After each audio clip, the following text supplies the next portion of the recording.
Well, becoming a parent, do you ever feel like it changed how you saw the world and sometimes how we see ourselves as well, right? For one Shaker Heights native, that shift sparked a simple question. Where do families like mine fit in? The answer led David Morgenstern down a very unexpected path toward creating an apparel brand with a deeply personal and purpose-driven message. For many of us, a reset can happen quietly. That moment when life shifts just enough to make us see what's been missing. For David Morgenstern, that moment came in the middle of a pandemic and in the first weeks of becoming a father. Peak COVID, peak isolation, and I really got a sense of just how lonely being a parent can be, right? And thinking about all the people out there trying to find community.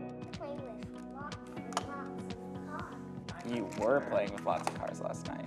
David had spent years volunteering in LGBTQ spaces, but fatherhood pushed him to ask a new question. What about families that look like his? I said, what if I took what I was doing and focused specifically on queer families and queer dads? Because as I looked in the marketplace, I didn't see myself, I didn't see our families, and I knew that we deserved more. What started as a question became a calling and ultimately a company, a brand he named Gaddy's. Gaddy's is the first lifestyle brand focused on celebrating gay dads in our families. We threw a lot of names at the board, and Gaddy just felt so simple, and I couldn't believe that it didn't exist. And so we went with it and then pluralized that to Gaddy's to make it more communal. The idea came from one ordinary afternoon at the park.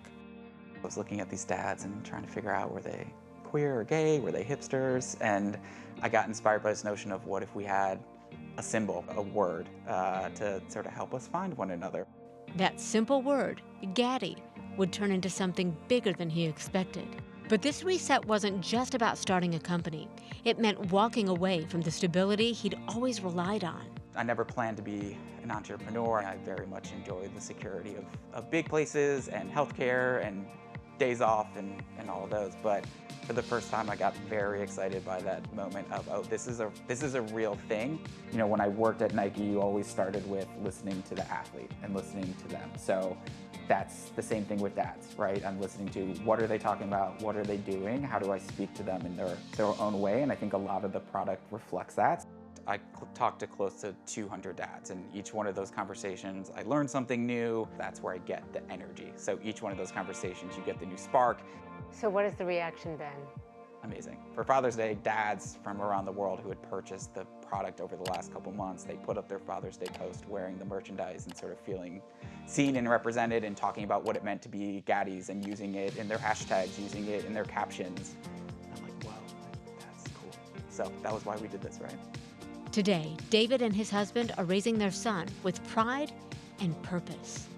He doesn't yet know how the world might treat him differently for the family that he has. So there's a part of me that enjoys being a very small brick in building this notion of the gay dad-parent culture. And if you ask him what reset really looks like, it's not a grand gesture. It's not a perfect plan. It's choosing authenticity over fear, comparison, or expectations. I need to focus on things that make me happy and let go of a lot of things that don't. People need to feel the connection, and they need to know this is just a gay dad who's trying his best, putting the pieces together, and he's here doing this for us. Thank you so much to David for talking to us.